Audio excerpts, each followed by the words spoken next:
Bom dia, mais um Questão de Direito, o seu programa, mais que um programa, pós-graduação para você. Então não vai perder. Vamos juntos. O tema de hoje é muito importante, nós vamos falar de despejo e também da locação comercial. Sempre é importante a introdução para entender. Locação é um assunto complexo. Por quê, professor? Porque nós temos diversas legislações que tratam do assunto. Então eu sempre falo isso, porque é importante você se situar, saber onde você está. Locação, nós temos a Lei 8.245 de 91, alterada pela Lei 12.112 de 2009. Essa lei é a conhecida e tão famosa Lei do Inquilinato, que trata de 3 assuntos: locação de imóvel, cuidado, hein? Imóvel, tá? Não bens móveis, mas só imóveis.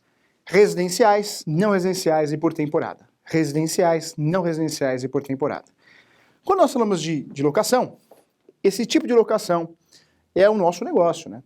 É o nosso negócio porque é a locação do direito imobiliário. Mas não podemos esquecer que nós temos locação no Código Civil. O Código Civil também trata de locação e trata da parte de bens móveis, cadeira, mesa, extintor, é o Código Civil que vai tratar. Mas o Código Civil, ele trata sim também de locação de alguns bens imóveis, alguns pontos específicos, algo bem pontual. Nós temos a locação no Código Civil de bens imóveis nas situações de espaços publicitários, o outdoor. Também a vaga de garagem autônoma, aquela que tem a matrícula separada, e não podemos esquecer também do hotel, motel, né?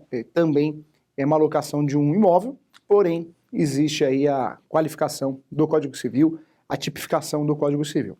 Também não podemos esquecer, hein, o Estatuto da Terra. O Estatuto da Terra também trata de locação de imóveis rústicos e rurais, né? Então, estou falando de fazenda, sítio, chácara. Então, olha como a locação é complexa, hein? Quando a gente fala de locação, então você que já sabe de todas as ações que existem sobre o assunto, vamos tratar aqui das ações, as ações locatícias. Então, vamos juntos.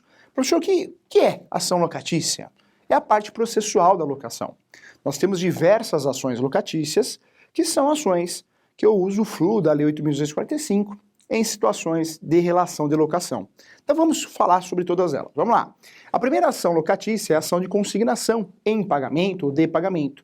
É uma ação que eu vou usufruir para depositar o aluguel em juízo. Normalmente serve para outras situações também. Então o locador se nega a receber, o locador também não sei para quem pagar, tenho dúvida para quem pagar, ou ele está em local incerto não sabido. Eu posso depositar em juízo. Nome da ação, ação locatícia. A primeira é a ação de consignação em pagamento. Tá? Então pode ser de aluguel, pode ser de chave, quando eu não consigo devolver a chave do imóvel.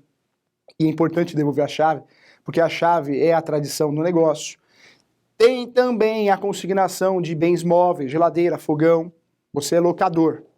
Largaram lá no seu imóvel, geladeira, fogão. Ah, vou pôr na rua um carro, uma moto, vou colocar na rua que se dane, que se vire. Não é assim não, hein? O ideal, o correto é fazer a consignação. Então fique atento em relação a isso. Olha só, a segunda ação locatícia que nós temos, também muito conhecida, é a revisional, para diminuir ou aumentar o valor do aluguel. Quem tem legitimidade para propor no Brasil uma ação revisional? Tanto o locador como o locatário. O locatário ele quer aumentar, majorar o valor do aluguel. O locatário, o inquilino, ele quer diminuir. Então essa ação serve para isso, para aumentar ou diminuir o valor do aluguel através de uma decisão judicial. Então, a ação chamada de ação revisional. Nós temos ainda a chamada ação renovatória. Tão conhecida no mundo empresarial, estudada em direito empresarial. A ação renovatória é uma ação muito importante, porque o locatário ele tem uma empresa pequena, grande, média, não interessa o tipo de empresa, se ele percebe que o proprietário vai pedir o imóvel de volta, a devolução do imóvel, pode ele se antecipar e ingressar com essa ação para que a justiça, de forma compulsória, olha que interessante, de forma compulsória, obrigue o locador a renovar o contrato. Então a justiça, através de uma decisão, renova o contrato. Essa ação é perfeitamente possível, desde que o locador, na verdade, cumpra os requisitos. São vários, hein? O locador não, retificando, o locatário, hein? O locatário tem que cumprir os requisitos. Quais requisitos, professor? Que o locatário tem que cumprir, o inquilino tem que cumprir para poder usufruir dessa ação. Então o contrato tem que ser escrito e determinado. Tem que ter prazo de final. Além do contrato ser escrito e ter o prazo determinado, ou seja, a data do fim, também eu, inquilino, eu, locatário, eu preciso de 5 anos no imóvel e 3 anos na mesma atividade. Eu preciso estar 3 anos na mesma atividade e 5 anos no imóvel.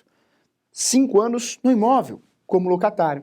E não é o contrato de 5 anos, hein? Eu preciso estar 5 anos no imóvel. Não preciso ter um contrato, pode ser cumulativo os contratos, hein? E 3 anos na mesma atividade. Então fique atento em relação a isso. Além desse requisito, é importante que o imóvel seja comercial, é importante também que seja respeitado o prazo, que é chamado de prescrição, né? Vai precluir os direitos. Eu só posso ingressar com essa ação dentro desse prazo. Qual o prazo, professor? No último ano do contrato, só no último ano do contrato, 6 meses antes do final. Ou seja, eu só posso propor ação renovatória no último ano, 6 meses antes do final. Pronto, 6 meses antes do final. Os 6 primeiros meses, é a mesma coisa, tá? Então, tem que respeitar esse prazo, porque a ação renovatória eu não consigo fazer fora desses prazos. Se eu fizer fora, eu vou perder a ação, ok? Então, falamos aqui, olha só que interessante, tá vendo como tem a ação locatícia, hein? Nós falamos da ação de consignação em pagamento, serve para depositar aluguel, chave ou bens. Quem tem legitimidade? O locador ou locatário também. Falamos também da ação revisional, para aumentar, majorar o aluguel ou diminuir. Quem tem legitimidade? Também o inquilino, o locatário ou locador. Falamos da terceira ação, que é a renovatória. Quem tem legitimidade? É o inquilino, né, o locatário. Ele quer a renovação compulsória. Ele tem esse direito, desde que cumpra todos os requisitos. Contrato escrito, determinado, 3 anos na mesma atividade, 5 anos no imóvel e também dentro do prazo que eu posso ingressar com a ação. O último ano do contrato, 6 meses antes do final, ou 6 primeiros meses do último ano do contrato. Tanto faz a mesma coisa. Então, são ações locatícias. Nós temos também as novas ações locatícias. Eu sempre bato nisso, né? Que são ações jurisprudenciais e doutrinárias. Quais são essas ações, professor? Essas novidades que nós não aprendemos na graduação do direito, porque são ações novas e muitas vezes não aparecem na lei. Por que não aparece na lei? Porque nem toda ação precisa aparecer na lei. Precisa ser fundamentada com lei, um artigo. Nós temos diversas ações no Brasil que são doutrinárias e jurisprudenciais, ok? Os livros reconhecem essa ação. Não só os livros, mas também os juízes, ok? Então vamos lá. Olha só. Professor, quais são essas ações locatícias, doutrinárias e jurisprudenciais, as grandes novidades? Ação de fundo de comércio, indenização de fundo de comércio. Eu sou inquilino, eu tenho uma empresa, uma pizzaria, um escritório, uma imobiliária, eu ingresso com uma ação contra o locador porque eu quero ser indenizado. Por quê? Porque eu criei um fundo de comércio, eu criei uma clientela. E esse fato de eu devolver o imóvel, eu vou perder meus clientes, vai me prejudicar muito. Eu posso ingressar com essa ação que chama ação de indenização de fundo de comércio. É uma ação que tem as teses de defesa, claro, como qualquer ação, mas é uma ação já reconhecida no mundo jurídico e muito bem reconhecida. Então, ação de fundo de comércio. Todo locatário, todo inquilino tem direito ao fundo de comércio, ok? Desde que ele fique no imóvel alugado pelo menos 5 anos, tá? Vamos lá, nós temos também a ação chamada reparatória de luvas, né? Também uma novidade muito interessante. Por quê? A luva no Brasil, as luvas, né? Elas são chamadas de híbridas. Por que híbridas? Porque no início eu posso cobrar. Sou locador, tenho esse imóvel, estúdio aqui da TV Cresce. Eu posso cobrar uma luva de você de 50 mil para você alugar. E você vai pagar aluguel 5 mil por mês. Porém, no final do contrato, eu não posso pedir de luva de novo. Olha, eu quero luva para renovar o contrato, porque essa luva de renovação, ela é o quê? Proibida. A luva só pode ser cobrada no início. Na renovação do contrato, no Brasil existe essa proibição. Se acontece essa cobrança indevida, quem sofreu com isso, né, normalmente o locatário, normalmente o inquilino, ele pode ingressar com uma ação que chama ação reparatória de luvas e vai receber essa luva pelo menos em dobro, ok? Então, olha quantas ações locatícias nós temos. Nós falamos aqui de 3, mais 2 novidades. Faltou a principal, faltou uma das ações mais conhecidas. E quando eu falo de uma das ações, isso aqui é o gênero de diversas espécies. Vamos juntos, vamos lá. Vamos falar agora de despejo, não é isso? Nós temos a ação de despejo, que seria a 6ª ação locatícia, não é isso? Falamos de 5, mais despejo, 6. Quando eu falo de despejo, cuidado. Despejo é gênero, de várias espécies de despejo. O leigo, ele acha que só existe despejo por falta de pagamento. E não é assim. Nós temos no Brasil mais de 36 espécies de ações de despejo. Mais de 36 teses de ação de despejo. Então fique atento. Tem muito despejo. Professor, eu quero saber muito sobre despejo. Então vai saber agora. Vamos lá, vamos juntos. Quando eu falo de ação de despejo, o que é importante que você saiba? O despejo, a ação de despejo só acontece na locação. Precisa existir, para existir uma ação de despejo, uma relação locatícia. Professor, existe o coproprietário de um imóvel. Eu estou na matrícula, o coproprietário também. E aí, esse coproprietário pode fazer uma ação de despejo, sendo que só eu fiz contrato de locação? Não pode. Porque a ação de despejo, eu só posso usufruir dela toda vez que eu tenha, sim, um contrato de locação feito comigo, ok? Então não é despejo. Para existir despejo, tem que ter uma relação locatícia, tem que ter locador e locatário. Qualquer relação diferente disso é ação de reintegração de posse, é outro tipo de ação, tá bom? Então fique atento em relação a isso, hein? Quando eu falo de despejo, algo que ninguém conta para nós, que o despejo, queira ou não queira, ele tem duas funções. A primeira é a emissão da posse, eu quero o imóvel de volta, é a primeira função do despejo. E a segunda função do despejo é a rescisão do contrato de locação. Então veja, ninguém contou isso para nós, hein? Mas o despejo tem duas funções: reaver o imóvel, emissão, e rescisão do contrato. Por mais que o colega advogado não peça isso na petição inicial, o objetivo do despejo, a finalidade é essa: recuperar e rescindir. Tá? Então, a finalidade da ação de despejo é essa: é desocupar ou recuperar o imóvel e rescindir. São duas funções, ok? Rescindir e recuperar o imóvel, a emissão da posse. Então, é importante. Professor, valor da causa na ação de despejo. Nós temos o artigo que trata no Código de Processo Civil, que é o 292, que trata, sim, do valor da causa. Mas a lei também esclarece isso. A Lei 8.245 de 91. Na ação de despejo, o valor da causa é sempre 12 vezes o valor do aluguel. 12 vezes o valor do aluguel, ok? É um valor determinado. Sempre 12 vezes o valor do aluguel. Quem pode propor ação de despejo, professor? Quem tem legitimidade? Em regra, quem tem legitimidade é o locador, o proprietário do imóvel, o posseiro, porque o posseiro também pode alugar, hein? Ele pode propor ação de despejo em regra. Mas cuidado, também afirmar que o inquilino jamais pode propor ação de despejo, segundo a jurisprudência e a doutrina, não é verdade. Porque, por mais estranho que pareça, nós temos o despejo, sim, chamado despejo por culpa exclusiva do locador. Esse nome, muito utilizado, muito conhecido. Quem tem legitimidade? Sim, o inquilino de propor ação de despejo. Esse nome, muitas vezes, o advogado não usa, ele utiliza a ação de rescisão de contrato de locação. A ação de rescisão de contrato de locação. Mas, se eu chamar de ação de despejo por culpa exclusiva do locador, também vale. E o efeito é o mesmo, é a mesma coisa que a ação de rescisão de contrato de locação. Tá bom? Então saiba que é importante, hein? Eu só posso propor ação de despejo por falta de pagamento. E não é, né? Nós temos diversas situações que eu posso usufruir da ação de despejo. E olha que engraçado, apesar de ser mais conhecida, a ação de despejo por falta de pagamento é pouco utilizada no Brasil. Professor, como assim? O despejo é pouco utilizado no Brasil? O despejo por falta de pagamento? Sim. Pelo número de locações que nós não temos muitos despejos. E aí sim, nós temos que bater palma, tirar o chapéu. Sabe por quê? Pelo número de locações que nós temos no nosso país e a quantidade de ações de despejo que nós temos, por falta de pagamento, é sinal que os corretores, administradores, os proprietários de holds, não é isso? Estão fazendo o serviço de casa bem feito. Ou seja, eles estão cadastrando muito bem o seu inquilino, o seu locatário. A pesquisa está sendo muito bem feita. Quando eu faço os atos iniciais, uma pesquisa bem feita, de certidões, distribuições cíveis, criminais, da Justiça Estadual, Justiça Federal, saiba que você está conhecendo o inquilino que você está colocando dentro da propriedade. E isso evita uma futura ação de despejo. Então, cuidado, o despejo por falta de pagamento, apesar de ser o despejo mais conhecido, ele é pouco utilizado no Brasil, pelo número de locações que nós temos. Claro que nós temos muitas ações de despejo, mas sim, pouco utilizado. Quando eu falo de despejo, vamos acabar aqui com uma lenda, hein? Muita gente acha que o despejo eu só posso propor depois de 30 dias de atraso do aluguel, 60, 90 dias. Não.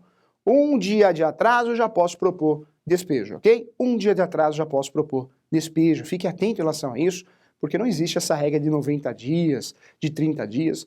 Um dia de atraso, já tenho legitimidade para propor despejo. Vamos juntos agora, olha só.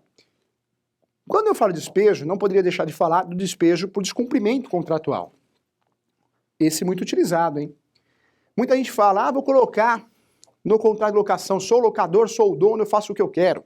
Vou colocar no contrato de locação proibição de crianças, animais em minha propriedade. Se tiver, eu vou ingressar com uma ação de despejo por descumprimento contratual. Cuidado, hein? O direito, claro que um contrato faz lei entre as partes, mas hoje, atualmente, na opinião do professor, ainda bem, existe uma análise da situação concreta. Então não é porque tem uma proibição no contrato que você vai ganhar a causa ganha.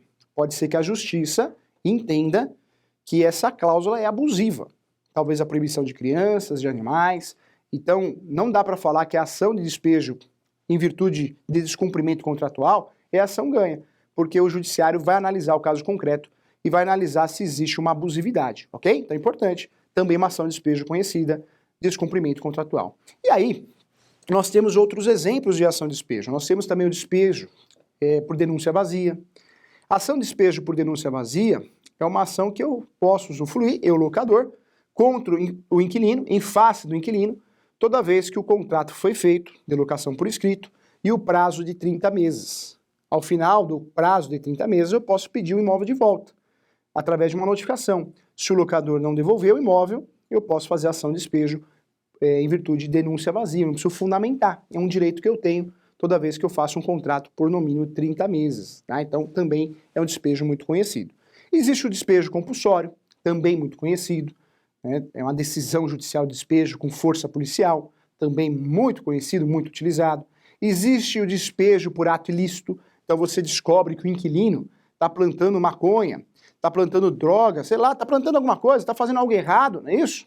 Você pode sim fazer uma ação de locação, ou melhor, uma ação de despejo, pedindo a rescisão do contrato, né? O despejo serve para isso, querendo o imóvel de volta em virtude de um ato ilícito. Dá um exemplo, professor, lixo, né? Você pega um inquilino e começa a jogar lixo na casa, na propriedade, destruir o imóvel, é ato ilícito. Ação de despejo por ato ilícito, isso acontece.